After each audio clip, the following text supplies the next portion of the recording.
There are 11 systems running inside your home right now. You are not thinking about any of them. That is exactly the problem. Most people assume emergency preparedness is about things you buy.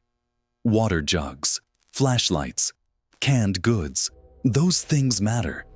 But beneath all of it, there is a deeper layer of dependency most families have never examined. A set of invisible systems that deliver the conditions your household needs to function every day. Systems so silent and so reliable that most people have never once considered what happens when they stop. This is a countdown of 11 of those systems. Not the obvious ones. These are the systems embedded in your walls, buried beneath your streets, threaded through your neighborhood on wires and pipes and frequencies you cannot see, and never think about until the moment they are gone. By the time we reach number 1, you will understand that the most important system your family depends on was never something you could purchase at a hardware store. If you are watching this on a television, which most of you are, finding the subscribe button is a small thing that makes a real difference for a channel like this. Share this if it's useful. It matters more than you might think for the future of this channel. Now let us get into it. Number 11. The Municipal Water Pressure System. Most people believe water comes from the tap because they pay a water bill. What they do not realize is that water pressure, the actual force pushing water through your pipes, is not generated at your home. It is generated miles away at a network of pump stations and elevated storage tanks that your municipality operates continuously, using electricity. Water towers are not storage tanks. They are pressure devices. Water is pumped electrically into them, and their elevation, sometimes 100 feet or more above the surrounding neighborhood, is what creates the pressure that reaches your faucet. When pump stations lose power, towers stop refilling. They drain through normal use. In a widespread outage, municipal water pressure can drop or disappear within hours. This is not hypothetical. During the January 2009 ice storm that struck Kentucky, leaving an estimated 770,000 residents without power for several weeks, the worst power disaster in state history at that time, dozens of public water systems reported disruption because their pump stations could not refill tanks without electricity. Water towers drained. Boil advisories went out across counties where residents had no power to boil water. The Kentucky National Guard was activated in its largest deployment in state history, partly to truck water to communities that had lost pressure in January. There is a secondary consequence most people never consider. Municipal water pipes operate under positive pressure. If internal pressure drops, groundwater can infiltrate the system through any crack or joint in the pipe. This is why boil water notices are issued not only when service is interrupted, but when pressure drops below safe thresholds. When a serious outage begins, you may have only a few hours before pressure drops, or a boil advisory changes what your tap water is suitable for. The families who understand this fill every available container immediately. Most families sit and wait for the power to come back. Number 10. The Natural Gas Network. And why your gas appliances may not work even if the gas keeps flowing. The natural gas transmission network is primarily a mechanical pressure system. Many compressor stations run on gas-powered turbines rather than grid electricity, and the pipelines themselves function as pressurized storage that can maintain flow for extended periods. So, in most moderate outages, gas continues flowing to your meter. Then it encounters your appliances, and that is where the assumption collapses. A modern gas furnace does not work without electricity. This surprises almost everyone who hears it. The ignition system in a modern furnace is electronic. There is no standing pilot light, only a powered igniter. More critically, the blower motor that circulates heated air through your ductwork is electric, and modern safety controls prevent the burner from operating if the blower is not running, because an active burner without air circulation creates a carbon monoxide hazard. The gas flows. The furnace cannot operate. On a cold night in January in the northern states, this becomes a serious problem within 12 hours. Modern gas water heaters present the same situation. Most use electronic ignition, and when the grid goes down, the igniter does not fire. Your tank holds hot water that cools over a few hours, and then you have no way to reignite it. The stovetop is the exception. Most gas ranges can be lit manually with a match or lighter, though you should confirm this for your specific model. The family that has never thought about any of this discovers it in the dark, in the cold, well past the moment when another plan was possible. Number 9. The cellular network. And the 8-hour clock you did not know was already running. The moment a major outage begins, a clock starts on your ability to communicate. Most people do not know about this clock. They assume the phone works as long as the battery holds. What they do not account for is what is happening at the tower on the other end. Cell towers are active systems that require continuous power. When the grid fails, most switch to backup batteries. The Federal Communications Commission's own guidelines reference approximately 8 hours of standby capacity as a design standard. In practice, urban towers, which handle far more traffic and often lack space for large generators, can go dark in as little as 2 to 4 hours. Industry estimates suggest fewer than 30% of the more than 400,000 cell sites in the United States have generator backup adequate for a multi-day outage. After Hurricane Ian made landfall near Cayo Costa, Florida on September 28, 2022, as a Category 4 storm with 150-mile-per-hour winds, more than 2.6 million customers lost power statewide. Cell tower outages in Lee County, Fort Myers, Cape Coral climbed into the double digits within days. Not primarily because towers were destroyed, though some were, but because generators ran out of fuel and could not be resupplied through the devastated landscape. A community with no power and no cell service cannot call 911, cannot receive emergency alerts, cannot coordinate with family members elsewhere. A NOAA weather radio, battery or hand crank powered, receiving direct National Weather Service broadcasts without the cellular or internet networks, is one of the simplest and most overlooked preparedness tools available. It receives its signal from government broadcast infrastructure with robust independent power. When the cell network collapses, a weather radio may be the only way to receive organized information about what is happening. Most households do not own one. Number 8. The electronic payment system, and what happens when your money exists but cannot be accessed. Your debit card requires a live connection between the point-of-sale terminal and the bank's processing network. That connection runs through the internet, which requires powered data centers and telecommunications infrastructure. The terminal at the store requires electricity. The ATM requires electricity to dispense cash. If power is out across a region, the stores that manage to stay open can only accept cash. And most American households carry very little of it. The Federal Reserve has documented that cash is now the third most commonly used payment method in the United States, behind debit and credit cards. This works perfectly in normal conditions. In a grid disruption, it creates a specific failure that almost no one anticipates. The pattern has repeated in every significant regional outage in American history. After Hurricane Katrina in 2005, cash was the only viable currency in New Orleans for several days. After Hurricane Sandy struck New Jersey and New York in October 2012, gas stations that had fuel and generator power frequently could not accept cards. Long lines formed at the rare locations accepting cash. The grocery store near your house may have food on its shelves the day after a major storm, but if their card system is down and you have no cash, that food may as well be behind glass. FEMA and the American Red Cross both recommend maintaining a supply of small denomination bills in a secure location at home. Enough for 3 to 7 days of essential purchases. Most Americans have never acted on this recommendation. Number 7. The cold chain keeping your medications viable. Insulin, many biologics, certain antibiotics, some ophthalmic medications for serious conditions. These require refrigeration to remain effective. Insulin exposed to sustained temperatures above roughly 86 degrees Fahrenheit begins to degrade. It looks and smells normal, but it is less effective.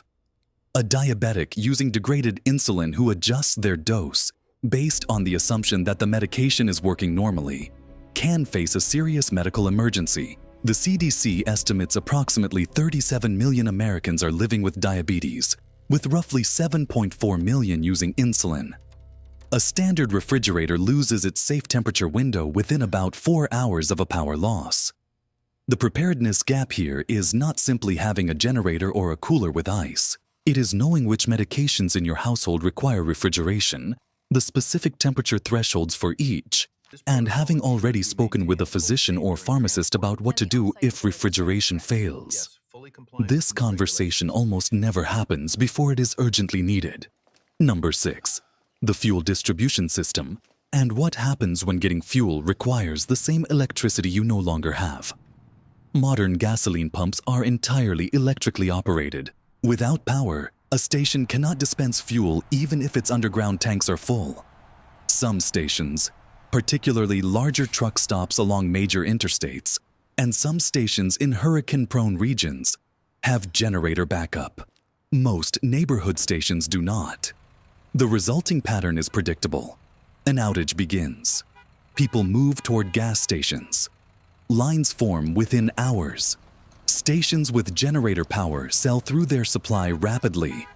Stations without generators cannot operate at all. By the second day, fuel becomes genuinely scarce in affected areas, not because supply was destroyed, but because distribution requires electricity, and demand spiked simultaneously with the loss of that power. During the extended outage following Hurricane Ian, fuel availability was one of the primary constraints on recovery for tens of thousands of Lee County residents trying to operate generators and vehicles. Many stations required cash only, which compounded the problem described in the previous item. The practical answer for most households is not to maintain a large fuel reserve. The safety considerations for stored gasoline are significant. It is to maintain vehicles at no less than half a tank as a permanent household standard. Not a storm preparation step, a permanent habit. This means that when an unexpected outage begins, and the grid fails without warning far more often than with it, you have enough fuel for several days of essential driving without competing in a disrupted distribution system. Number 5.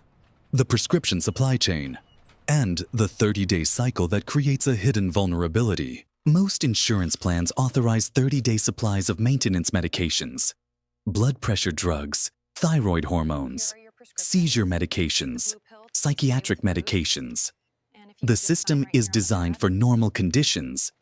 In an extended regional emergency, those conditions can disappear simultaneously.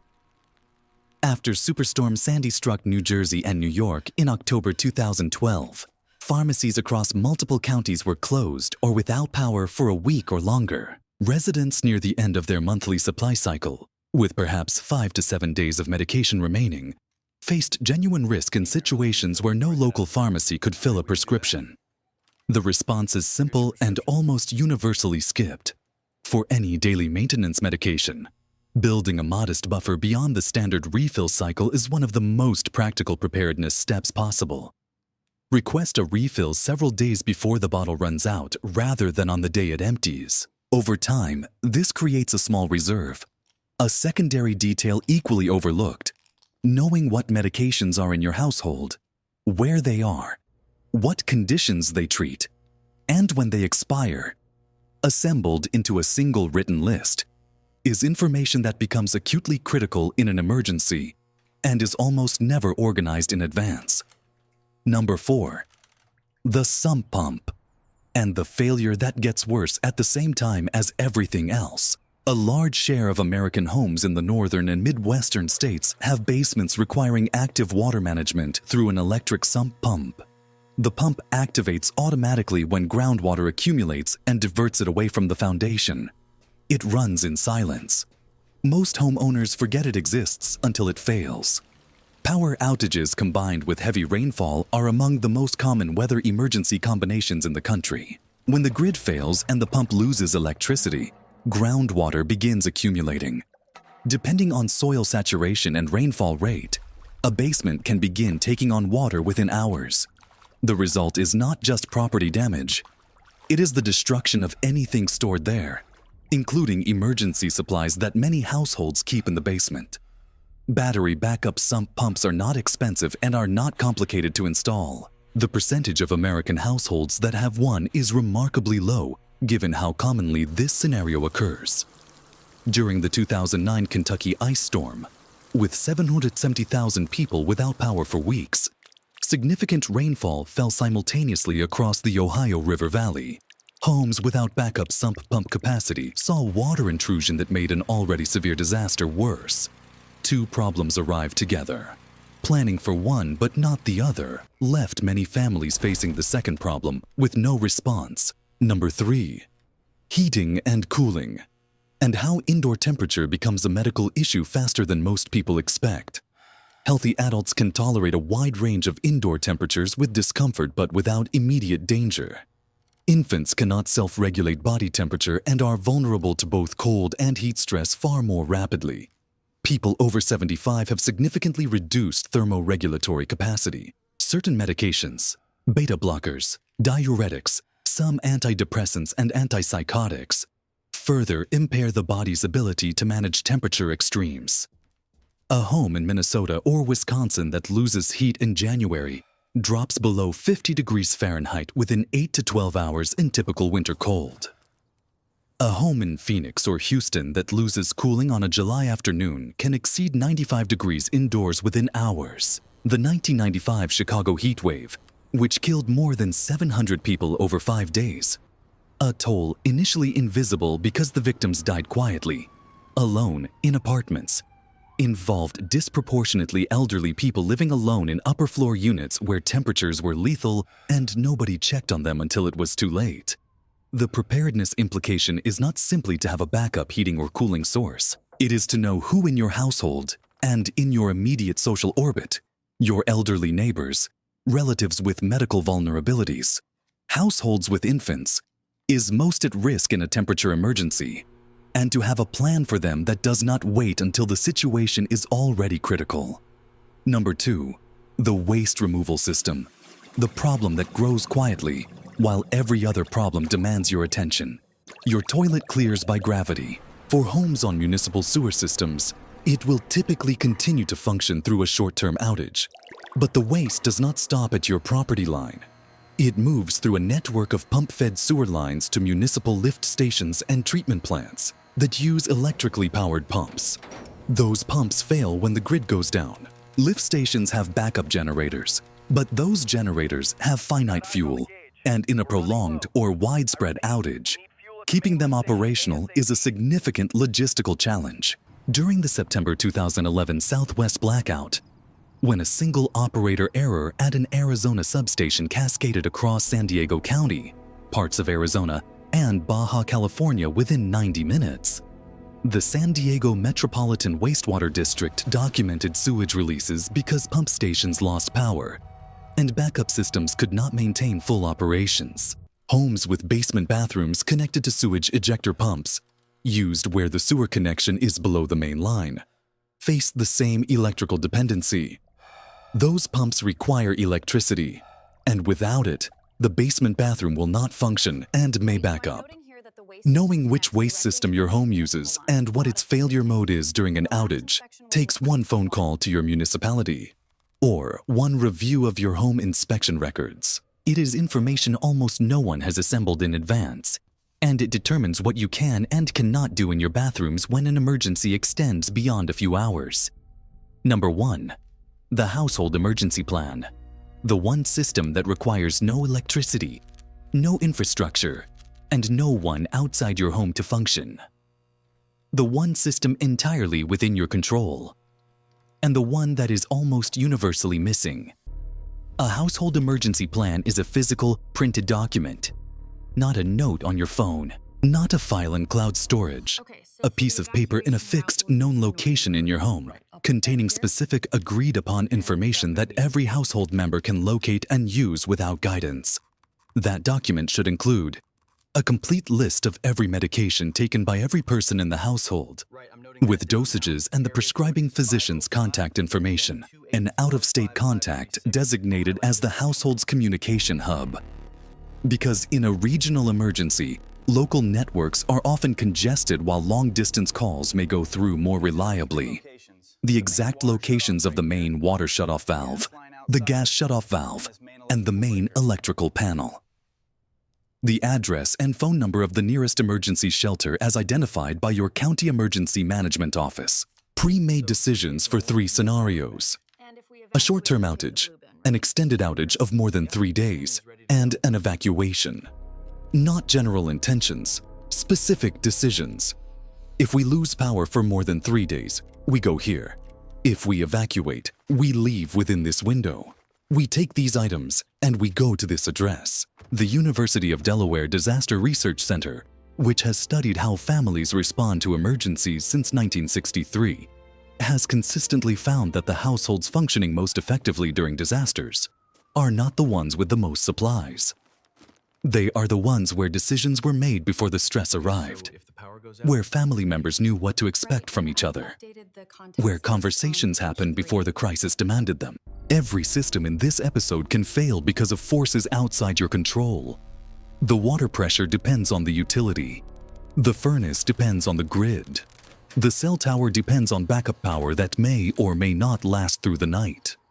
None of those are your decisions to make, but a household emergency plan, a document containing what your family needs to act clearly and correctly when everything else is failing, depends entirely on the decision to create it. That decision cannot be made for you. It can only be postponed. 11 systems are running in your home right now, and most families have given serious thought to none of them. The water pressure network, the gas that flows but cannot ignite the furnace, the cell tower burning through its battery, the payment network that disappears with the lights, the cold chain keeping medications viable, the fuel that requires electricity to dispense, the pharmacy cycle with no buffer, the sump pump in the basement, the heating and cooling that protects the most vulnerable people under your roof, the waste system nobody discusses until it fails, and the plan, the one thing that makes all the others work under pressure instead of failing in confusion. The systems you did not build are not in your control. The one you need to build is. The next episode addresses something most people who care about preparedness have never fully examined.